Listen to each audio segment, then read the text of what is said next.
So this is basically taking the diseases associated with the various kinds of bacteria and other things and just giving you a list of them. So, for example, anthrax is Bacillus anthracis.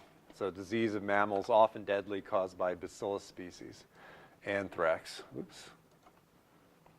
Antibiotic-associated diarrhea actually is the Clostridium difficile or difficile, or however one pronounces that. Atypical pneumonia, mycoplasma, Klebsiella, viral pneumonias.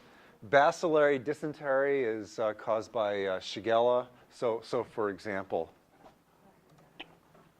disease caused by various Shigella species is the definition for that. I'm making sure that we go through these things so that you guys have some sense of what's coming.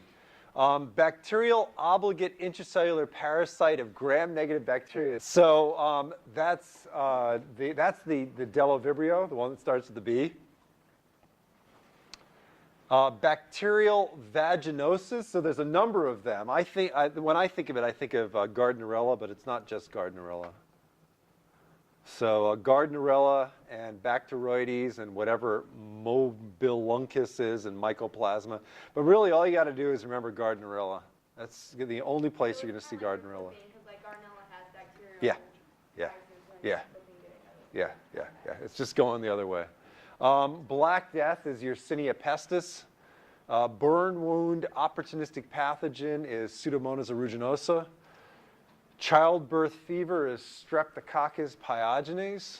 Cholera, that's an easy one. That's Vibrio cholera. Cystic fibrosis associated pathogens are Pseudomonas aeruginosa and Burkholderia. Diarrhea, okay, so that's a problem. Pardon the pun. Is that a pun? Who knows? So there's a bunch of them that are associated with diarrhea. So what should we remember here? So Shigella and Salmonella and some E. coli and I suppose Campylobacter. Giardia is actually not a bacterium, it's a protozoan. But if anybody remembers beaver fever, giardiasis, I mean diarrhea. So the trick is beaver fever is a nickname or whatever for giardiasis. Diphtheria is Corynebacterium diphtheriae, although I probably say it's associated with Corynebacterium species. Disease associated with a particular Corynebacterium species. So if you can associate Corynebacterium with diphtheria, which is something that would be good to be able to do, although people don't tend to get diphtheria anymore because of the vaccination, but that's what that would answer would be.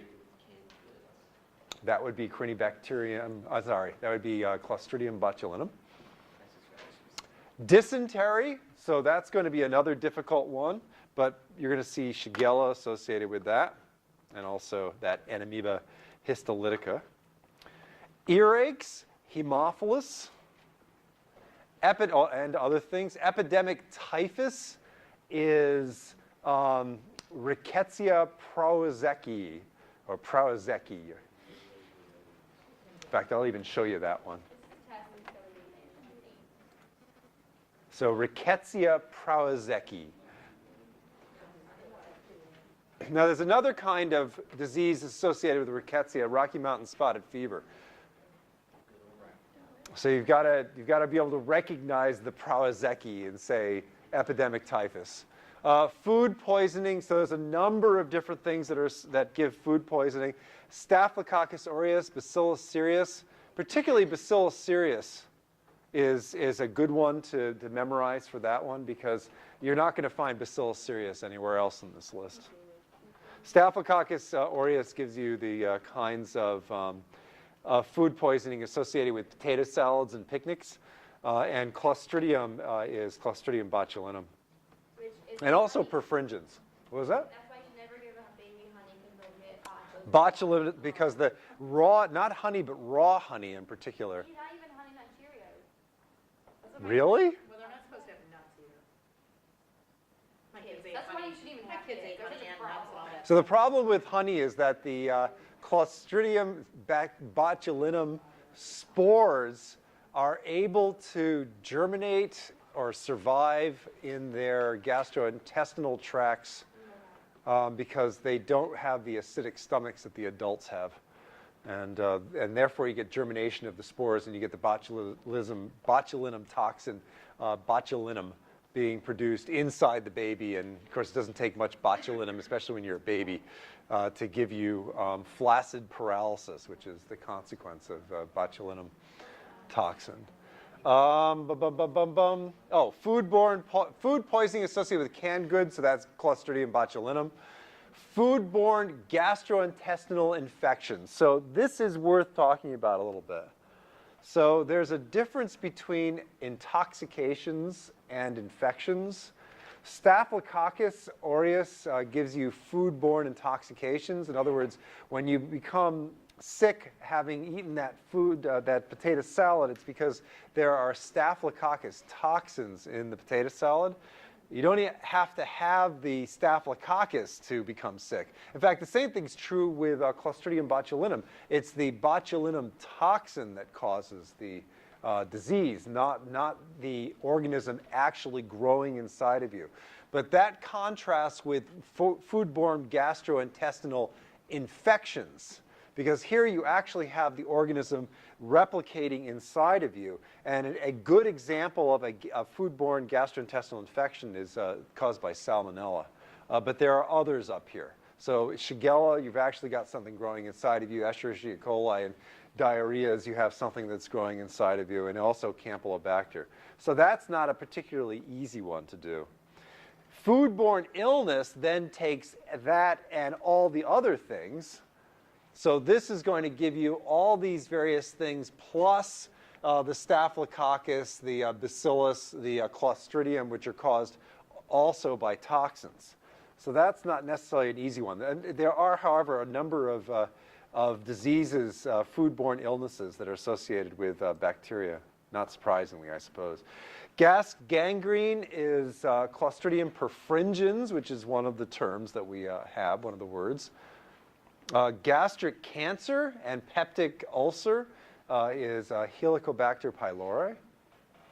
I've got this written down with either an ampersand or the and I may very well have it as part of the quiz with only one of these. So I think I've got it set up so if you put down peptic ulcer, that would be a sufficient answer. Gonorrhea is associated with Neisseria gonorrhea. Human infection acquired through, in fact, let's go to that one. I'm curious about, yeah, so it's a disease caused by a species of Neisseria. That's also meningitis, though, too, isn't it? Yeah, but there's more things that cause meningitis than cause gonorrhea, and that's the difference between the two. Okay. If I put sexually transmitted, I don't know. In theory, it would have been too easy. But I mean, seriously, if you're going to be a person who's a health worker, I mean, it's good to know that gonorrhea is caused by Neisseria gonorrhea, and this will be something that you'll be seeing again. Yeah. Where are we? Human infection, bacterial infection acquired through animal bites, I believe, is Pasteurella. I have difficulty with that one for some reason. So disease caused by Pasteurella multicida. See, the specific epithets tend to be more difficult to pronounce than the genera. Leprosy or Hansen's disease is caused by Mycobacterium leprae. Lockjaw is caused by Clostridium tetani. That's another word for, lockjaw is associated with what's known as tetanus. Tetanus is a reference to basically when your muscles are flexed. And so tetanus as a disease is a toxin that gets inside of you and causes your skeletal muscles to flex and not relax. And so your jaw becomes locked. And you can even start breaking bones as a consequence of this. Lyme disease is our friend Borrelia burgdorferi. Meningitis, so there's multiple meningitises, not just Neisseria meningitis. So there's Haemophilus, there's also viruses. Hey, that's well against me, right? Dennis, isn't that gum? The meninges are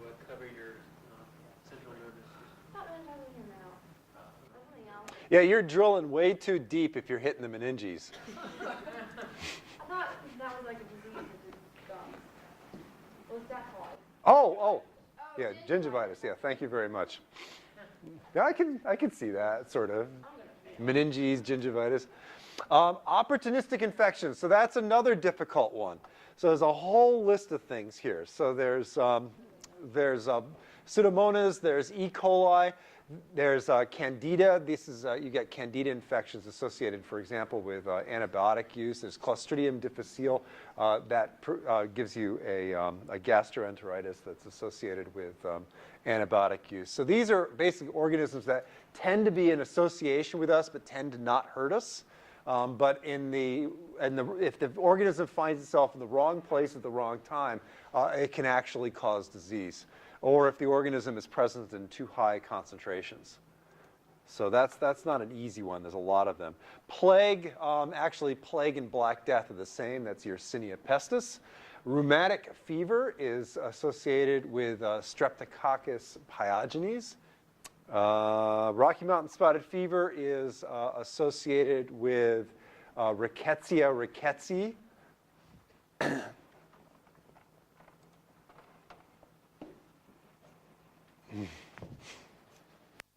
Named after Dr. Ricketts. Dr. Ricketts was like, hey, this is my species. Scarlet fever is also Streptococcus pyogenes.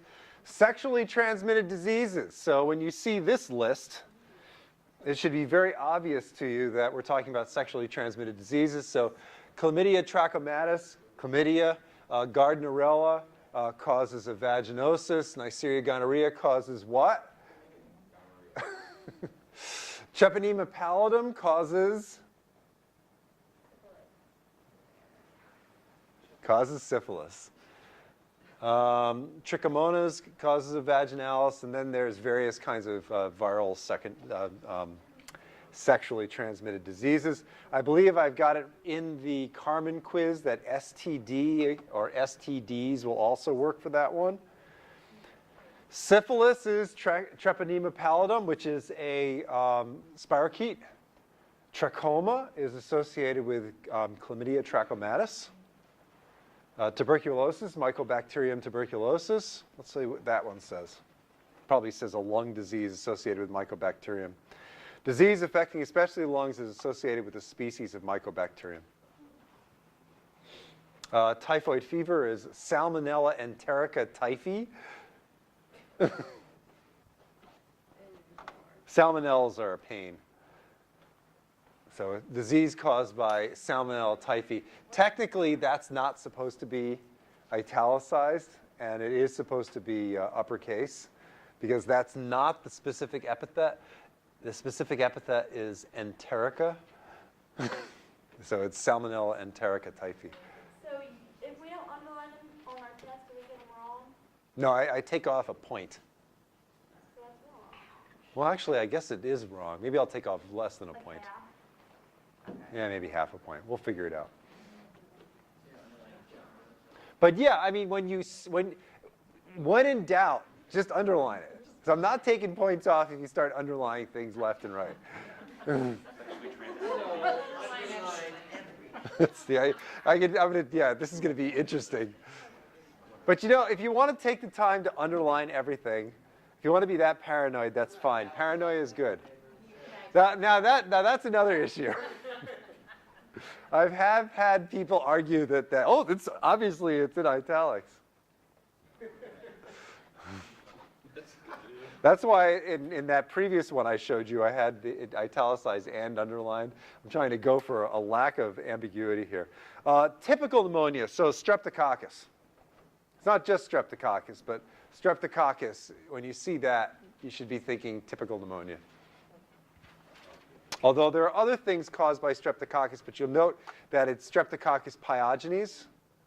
So scarlet fever, Streptococcus pyogenes, rheumatic fever, Streptococcus pyogenes, also childbirth fever, childbirth fever, Streptococcus pyogenes. Is it typical, like, what about, like, strep throat? Is that?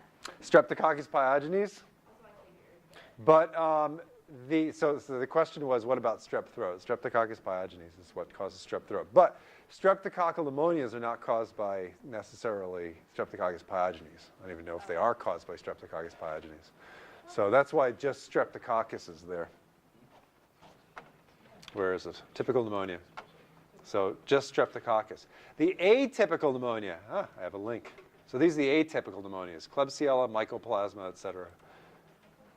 What is atypical about them? They're atypical because these are, so when a person presents with pneumonia, typically it'll be Streptococcus or a few other things. More rarely, it'll be these other things. And so they describe it as being atypical. One of the atypical pneumonias is walking pneumonia, which is caused by Mycoplasma. It's actually Mycoplasma pneumoniae, but I didn't put it there because that would be a giveaway of sorts. Urinary tract infections. So Proteus and E. coli are typical urinary tract infecting agents. But there's a whole lot of different things. Now this one I changed over the weekend to make sure that I included Klebsiella, because I got in trouble last week talking to somebody who said the three biggie, you don't even know what Enterobacteriaceae is. It's the family that includes E. coli and Salmonella and Yersinia, et cetera, et cetera. He said the three big urinary tract, Enterobacteriaceae, urinary tract infection causing agents are, and so I was able to say Proteus and E. coli. But I couldn't think of Klebsiella. And the reason I couldn't think of Klebsiella is because it doesn't say in your book that it causes urinary tract infections.